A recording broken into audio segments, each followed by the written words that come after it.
ಧರ್ಮಸ್ಥಳ ಬಗ್ಗೆ ಅಪಪ್ರಚಾರಕ್ಕೆ ಕೆರಳಿದ ಕೇಸರಿ ಪಡೆ.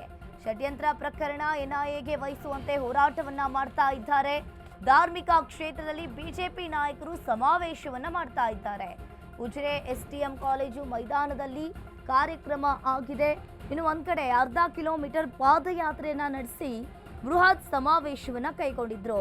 ಇನ್ನು ಎಸ್ಐಟಿ ಮಧ್ಯಂತರ ವರದಿಗೂ ಕೂಡ ಬಿಜೆಪಿಯಲ್ಲಿ ಒತ್ತಾಯಿಸಿರುವಂತದ್ದು. ಇನ್ನು ಮಧ್ಯಾಹ್ನ 2ರಿಂದ ಸಂಜೆ 4:30ರವರೆಗೆ ಸಮಾವೇಶವನ್ನ ಕೈಗೊಳ್ಳಲಾಗಿದೆ. ಕೇಂದ್ರ ಸಚಿವ ಜೋಶಿ, ಶೋಭಾ ಕರಂದ್ಲಾಜೆ, ಆರ್ ಅಶೋಕ್, ಬಿವೈ ವಿಜೇಂದ್ರ, ಸುನೀಲ್ ಕುಮಾರ್, ಸಂಸದರು, ಶಾಸಕರು, ಪರಿಷತ್ ಸದಸ್ಯರು ಕೂಡ ಭಾಗಿಯಾಗಲಿದ್ದಾರೆ. ಇನ್ನು ಸಮಾವೇಶದಲ್ಲಿ 1 ಲಕ್ಷಕ್ಕೂ ಅಧಿಕ ಜನ ಸೇರುವ ಸಾಧ್ಯತೆಗಳು ಕೂಡ ಇದೆ. ಧರ್ಮಸ್ಥಳದ ಬಗ್ಗೆ ಅಪಪ್ರಚಾರಕ್ಕೆ ಕೆರಳಿದ ಕೇಸರಿ ಪಡೆ. ಇನ್ನು ಷಡ್ಯಂತ್ರ ಪ್ರಕರಣ ಈಗಾಗಲೇ ಎನ್ಐಎಗೆ ವಹಿಸುವಂತೆ ಹೋರಾಟವನ್ನ ಮಾಡ್ತಾ ಇರುವಂತದ್ದು. ಧರ್ಮಸ್ಥಳದ ಬಗ್ಗೆ ಅಪಪ್ರಚಾರಕ್ಕೆ ಈಗಾಗಲೇ ಕೆರಳಿ ಕೆಂಡವಾಗಿದ್ದಾರೆ. ಷಡ್ಯಂತ್ರ ಪ್ರಕರಣ ಎನ್ಐಎಗೆ ವಹಿಸುವಂತೆ ಹೋರಾಟವನ್ನ ಮಾಡ್ತಾ ಇರುವಂತದ್ದು. ಇನ್ನು ಇವತ್ತು ಧಾರ್ಮಿಕ ಕ್ಷೇತ್ರದಲ್ಲಿ ಬಿಜೆಪಿ ನಾಯಕರು ಸಮಾವೇಶವನ್ನ ಕೈಗೊಂಡಿದ್ದಾರೆ. ಉಜಿರೆ ಎಸ್ಟಿಎಂ ಕಾಲೇಜು ಅರ್ಧ ಕಿಲೋಮೀಟರ್ ಪಾದಯಾತ್ರೆಯನ್ನ ನಡೆಸಿ ಬೃಹತ್ ಸಮಾವೇಶವನ್ನ ಕೈಗೊಳ್ಳಲಾಗಿದೆ. ಎಸ್ಐಟಿ ಮಧ್ಯಂತರ ವರದಿಗೂ ಕೂಡ ಬಿಜೆಪಿಯಲ್ಲಿ ಒತ್ತಾಯಿಸಿರುವಂಥದ್ದು. ಇಂದು ಮಧ್ಯಾಹ್ನ 2ರಿಂದ ಸಂಜೆ 4:30ರವರೆಗೆ ಸಮಾವೇಶವನ್ನ ಕೈಗೊಳ್ಳಲಾಗಿದೆ. ಕೇಂದ್ರ ಸಚಿವ ಜೋಶಿ, ಶೋಭಾ ಕರಂದ್ಲಾಜೆ, ಸೋಮಣ್ಣ, ಆರ್ ಅಶೋಕ್, ಬಿವೈ ವಿಜಯೇಂದ್ರ, ಸುನೀಲ್ ಕುಮಾರ್ ಹೀಗೆ ಬಿಜೆಪಿಯ ರಾಜಕೀಯ ಮುಖಂಡರು ಹಾಗೆ ಕಾರ್ಯಕರ್ತರು ಕೂಡ ಭಾಗಿಯಾಗುವ ಸಾಧ್ಯತೆ ಇದೆ.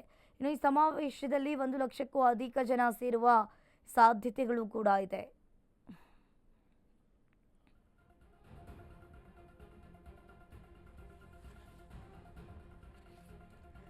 ಇನ್ನು ಧಾರ್ಮಿಕ ಕ್ಷೇತ್ರದಲ್ಲಿ ಬಿಜೆಪಿ ನಾಯಕರು ಸಮಾವೇಶವನ್ನ ಕೈಗೊಂಡಿದ್ದಾರೆ. ಇನ್ನು ಧಾರ್ಮಿಕ ಕ್ಷೇತ್ರದಲ್ಲಿ ಬಿಜೆಪಿ ಹಾಗೂ ಜೆಡಿಎಸ್ ಅವರು ನಿನ್ನೆ ಧಾರ್ಮಿಕ ಸತ್ಯ ಯಾತ್ರೆಯನ್ನ ಕೈಗೊಂಡಿದ್ರು. ಇವತ್ತು ಬಿಜೆಪಿ ಸಮಾವೇಶವನ್ನ ಧರ್ಮಸ್ಥಳದಲ್ಲಿ ಕೈಗೊಂಡಿರುವಂತದ್ದು.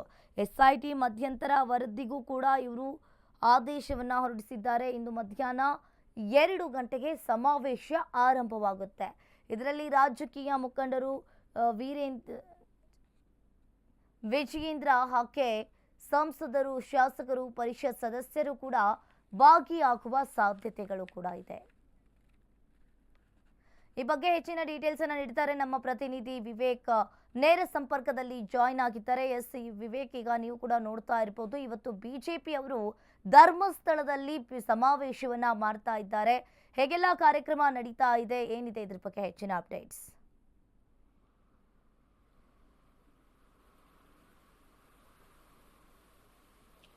ಎಸ್ ಅಂಕಿತ, ಧರ್ಮಸ್ಥಳದ ವಿರುದ್ಧ ಷಡ್ಯಂತ್ರ ನಡೀತಿದೆ ಅನ್ಬಿಟ್ಟು ಬಿಜೆಪಿಯವರು ಮೊದಲನೇ ದಿನದಿಂದ ಕೂಡ ಆರೋಪ ಮಾಡೋದಕ್ಕೆ ಮುಂದಾಗಿದ್ರು. ಅದೇ ಪ್ರತಿಯಾಗಿ ಧರ್ಮಸ್ಥಳ ಚಲೋ ಹೋರಾಟವನ್ನು ಕೂಡ ಕೈಗೆತ್ಕೊಂಡು ವಿಶ್ವನಾಥ್ ಅವರ ತಂಡದಲ್ಲೂ ಕೂಡ ಧರ್ಮಸ್ಥಳ ಚಲೋ ಕೈಗೊಂಡಿದ್ರು. ಮತ್ತೆ CK ರಾಮಮೂರ್ತಿ ಹಾಗೆ ಬೇರೆ ಬೇರೆ ತಂಡವಾಗಿ ಬಿಜೆಪಿ ನಾಯಕರು ಧರ್ಮಸ್ಥಳಕ್ಕೆ ಭೇಟಿ ನೀಡಿ ಹೋಗಿದ್ರು.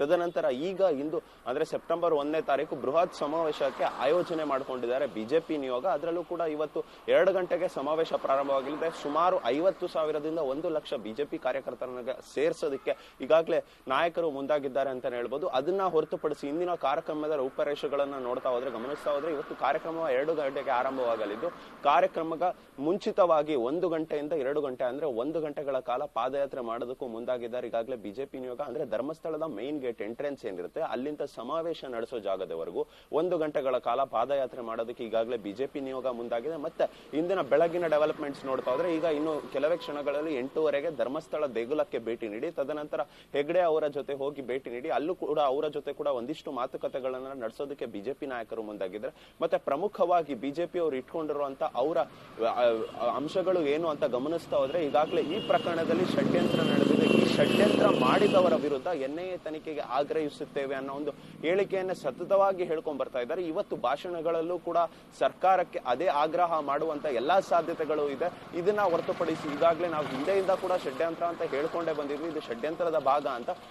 ಈ ಪ್ರಕರಣದಲ್ಲಿ ಸಂಪೂರ್ಣ ತನಿಖೆ ಆಗ್ಬೇಕು. ಈಗಾಗಲೇ ಎಸ್ಐಟಿಯನ್ನ ಕೈ ಬಿಡಬೇಕು. ಎಸ್ಐಟಿನ ಕೈ ಬಿಟ್ಟು ಈ ಪ್ರಕರಣವನ್ನ ಕಂಪ್ಲೀಟ್ಲಿ ಎನ್ಐಎಗೆ ಕೊಡಬೇಕು. ಈ ಹಿಂದೆ ಕೂಡ ಕೋಟಾ ಶ್ರೀನಿವಾಸ್ ಪೂಜಾರಿ ಅವರು ಕೂಡ ಇಡಿ ಅವರಿಗೆ ಪತ್ರವನ್ನ ಬರೆದಿದ್ರು. ಅದೇ ಪ್ರತಿಯಾಗಿ ಈಗಾಗಲೇ ಇಡಿ ಕೂಡ ಒಂದಿಷ್ಟು ವಿಚಾರಣೆ ಮಾಡೋದಕ್ಕೆ ಮುಂದಾಗಿದೆ ಅನ್ನುವಂತ ಮಾಹಿತಿಗಳು ಕೂಡ ಲಭ್ಯವಾಗ್ತಿದೆ. ಒಂದು ವೇಳೆ ಈ ಪ್ರಕರಣಕ್ಕೆ ಕಂಪ್ಲೀಟ್ಲಿ ಇಡಿ ಏನಾದ್ರೂ ಮುಂದಾಗಿ ತನಿಖೆಯನ್ನ ನಡೆಸೋದಕ್ಕೆ ಮುಂದಾದ್ರೆ ಇಡಿಗೆ ಒಂದು ವೇಳೆ ಏನಾದ್ರೂ ಮನಿ ಲಾಂಡ್ರಿಂಗ್ ಅಥವಾ ಬೇರೆ ಬೇರೆ ಫಂಡ್ಗಳು ಏನಾದ್ರೂ ಈಗಾಗಲೇ ಏನ್ ಬಿಜೆಪಿ ಅವರು ಆರೋಪ ಮಾಡ್ತಿದ್ದಾರೆ ಫಾರಿನ್ ನಿಂದ ಒಂದಿಷ್ಟು ಫಂಡ್ಗಳು ಬಂದಿದೆ ಅಂತ ಅದೇನಾದ್ರೂ ಇಡಿ ಅವರಿಗೆ ಕಂಡು ಬಂದ್ರೆ ಈ ಪ್ರಕರಣವನ್ನು ಮತ್ತೆ ಸಿಬಿಐಗೋ ಅಥವಾ ಎನ್ಐಗೆ ವಹಿಸುವಂತ ಸಾಧ್ಯತೆಗಳು ಕೂಡ ಇದೆ. ಹಾಗಾಗಿ ಇವತ್ತು ಕೂಡ ಅಷ್ಟೇ ಒಂದ್ ರೀತಿಯಾಗಿ ಇದು ಷಡ್ಯಂತ್ರದ ಭಾಗ, ಇದನ್ನ ಎನ್ಐಗೆ ವಹಿಸಲೇಬೇಕು ಅಂತ ಪಟ್ಟಿಡಿದಿರುವಂತ ಬಿಜೆಪಿ ನಾಯಕರ ಸಮಾವೇಶ ಯಾವ ರೀತಿಯಾಗಿ ನಡೆಯುತ್ತೆ ಅಂತ ಕೂಡ ಕಾದ್ ನೋಡ್ಬೇಕಾಗಿದೆ. ಮತ್ತೆ ನಿನ್ನೆ ಅಷ್ಟೇ ಕೂಡ ಜೆಡಿಎಸ್ ನಾಯಕರು ಕೂಡ ಇಲ್ಲಿ ಭೇಟಿ ನೀಡಿದ್ರು. ಅವರು ಕೂಡ ಒಂದು ಸಮಾವೇಶವನ್ನು ಆಯೋಜನೆ ಮಾಡಿದ್ರು, ಬೃಹತ್ ಸಮಾವೇಶವನ್ನ ಜೆಡಿಎಸ್ ನಾಯಕರು ಕೂಡ ಇಲ್ಲಿ ಕೈಗೊಂಡಿದ್ರು. ಅವರು ಕೂಡ ಅಷ್ಟೇ ಧರ್ಮಸ್ಥಳ ಕ್ಷೇತ್ರಕ್ಕೆ ಭೇಟಿ ನೀಡಿದ್ರು. ಮತ್ತೆ ಇಲ್ಲಿ ಹೆಗ್ಡೆ ಅವರಿಗೂ ಕೂಡ ಹೋಗಿ ಭೇಟಿ ನೀಡಿ ಅವರ ಜೊತೆ ಕೂಡ ಒಂದಿಷ್ಟು ಮಾತುಕತೆಗಳನ್ನ ಕೂಡ ನಡೆಸಿದ್ರು. ಅವರು ಕೂಡ ಪ್ರಮುಖವಾಗಿ ಅಸ್ತ್ರವನ್ನ ಇಟ್ಕೊಂಡಿದ್ದೇನೆಂದ್ರೆ ಈ ಷಡ್ಯಂತ್ರದ ಭಾಗದ ವಿರುದ್ಧ ಯಾರ್ಯಾರಿದ್ದಾರೆ ಅವರ ವಿರುದ್ಧ ಎನ್ಐಎ ತನಿಖೆ ಆಗ್ಲಿ ಅನ್ನೋ ಒಂದು ಆಗ್ರಹವನ್ನೇ ಜೆಡಿಎಸ್ ನಾಯಕರು ಕೂಡ ಹೇಳಿದ್ರು. ಈಗ ಬಿಜೆಪಿ ನಾಯಕರು ಕೂಡ ಅದೇ ಡಿಫೆಂಡ್ ಮಾಡ್ಕೊಳ್ಳೋದು ಮುಂದಾಗಿದ್ದಾರೆ ಅಂತಾನೆ ಹೇಳ್ಬೋದು ಅಂಕಿತಾ. ಎಸ್ ವಿವೇಕ್, ಇನ್ನು ಅದೇ ರೀತಿಯಾಗಿ ಇವತ್ತು ಬಿಜೆಪಿ ಅವರು ಸಮಾವೇಶವನ್ನ ನಡೆಸ್ತಾ ಇದ್ದಾರೆ.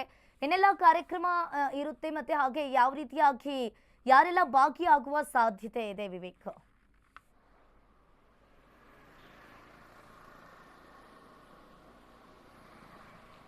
ಎಸ್ ಅಂಕಿತ, ಪ್ರಮುಖವಾಗಿ ನಾನು ಈಗಾಗಲೇ ಹೇಳಿದಂತೆ ಕಾರ್ಯಕ್ರಮಕ್ಕೂ ಮುಂಚಿತವಾಗಿ 1 ಗಂಟೆಗಳ ಕಾಲ ಪಾದಯಾತ್ರೆ ಮಾಡೋದಕ್ಕೂ ಈಗಾಗಲೇ ಬಿಜೆಪಿ ನಾಯಕರು ಮುಂದಾಗಿದ್ದಾರೆ. ಸುಮಾರು ಅಂದ್ರೆ ದೇಗುಲದ ಏನ್ ಮೈನ್ ಗೇಟ್ ಎಂಟ್ರೆನ್ಸ್ ಇದೆ, ಧರ್ಮಸ್ಥಳ ಅನ್ನೋ ಒಂದು ನೇಮ್ ಬೋರ್ಡ್ ಏನಿರುತ್ತೆ, ಅಲ್ಲಿಂದ ಇವರು ಮಾಡುವಂತ ಸಮಾವೇಶದ ಜಾಗದವರೆಗೂ 1 ಕಿಲೋಮೀಟರ್ ಅಥವಾ 1.5 ಕಿಲೋಮೀಟರ್ ವರೆಗೂ ಕೂಡ ಪಾದಯಾತ್ರೆ ಮಾಡೋದಕ್ಕೆ ಬಿಜೆಪಿ ನಾಯಕರು ಮುಂದಾಗಿದ್ದಾರೆ. ತದನಂತರ ಅಲ್ಲಿ ಕಾರ್ಯಕ್ರಮ 2 ಅಥವಾ 2.5 ಗಂಟೆಗೆ ಪ್ರಾರಂಭವಾಗಲಿದ್ದು ಅಲ್ಲಿ ಸುಮಾರು ಅಂದ್ರೆ ರಾಜ್ಯದ ಪ್ರಮುಖ ನಾಯಕರು ಹಾಗೂ ಕೇಂದ್ರ ಸಚಿವರಾದಂತಹ ಪ್ರಹ್ಲಾದ್ ಜೋಶಿ ಅವರು ಭಾಷಣ ಮಾಡಲಿದ್ದಾರೆ ಅನ್ನೋ ಮಾತುಗಳು ಕೂಡ ಕೇಳಿ ಬರ್ತಾ ಇದೆ.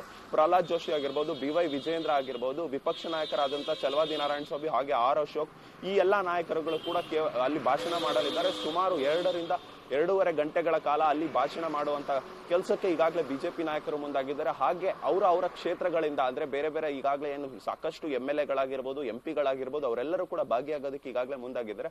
ಅವರೆಲ್ಲರೂ ಕೂಡ ಇಲ್ಲಿ ಅವರವರ ಕಾರ್ಯಕರ್ತರು ಅಂದ್ರೆ ಅವರವರ ಕ್ಷೇತ್ರದಲ್ಲಿ ಸುಮಾರು ಒಂದಿಷ್ಟು ಜನರನ್ನ ಕರ್ಕೊಂಡ್ಬರೋದಕ್ಕೆ ಮುಂದಾಗಿದ್ದಾರೆ ಅಂತಾನೆ ಹೇಳ್ಬೋದು. ಪ್ರಮುಖವಾಗಿ ನೋಡ್ತಾ ಹೋದ್ರೆ ತುಮಕೂರು ರೂರಲ್ ಶಾಸಕರಾಗಿರುವಂತಹ ಸುರೇಶ್ ಗೌಡ ಅವರು ಕೂಡ ಅಷ್ಟೇ ಸುಮಾರು 50 ಬಸ್ಗಳಲ್ಲಿ ನನ್ನ ಕಾರ್ಯಕರ್ತರು ಭೇಟಿ ನೀಡಲಿದ್ದಾರೆ ಅಂತ ಅವರೇ ಒಂದು ಹೇಳಿಕೆಯನ್ನ ನೀಡಿದ್ದಾರೆ. ಈ ರೀತಿಯಾಗಿ ಬೇರೆ ಬೇರೆ ಕ್ಷೇತ್ರದಿಂದ ಕೂಡ ಸಾಕಷ್ಟು ಜನ ಇವತ್ತು ಇಲ್ಲಿ ಧರ್ಮಸ್ಥಳ ಕ್ಷೇತ್ರಕ್ಕೆ ಭೇಟಿ ನೀಡೋದಕ್ಕೆ ಮುಂದಾಗಿದ್ದಾರೆ ಅಂತ ಹೇಳ್ಬೋದು. ಆ ಸಮಾವೇಶದಲ್ಲಿ ಎಷ್ಟು ಜನ ಸೇರಲಿದ್ದಾರೆ, ಆ ಸಮಾವೇಶದಲ್ಲಿ ಸರ್ಕಾರಕ್ಕೆ ಇನ್ನೇನು ಬೇರೆ ರೀತಿಯಾದ ಆಗ್ರಹಗಳನ್ನು ಮಾಡ್ತಾರೆ ಬಿಜೆಪಿ ನಾಯಕರು ಅಂತ ಕಾದ್ ನೋಡ್ಬೇಕಾಗಿದೆ ಅಂಕಿತಾ. ಥ್ಯಾಂಕ್ ಯು ವಿವೇಕ್ ನಿಮ್ಮೆಲ್ಲ ಮಾಹಿತಿಗೆ.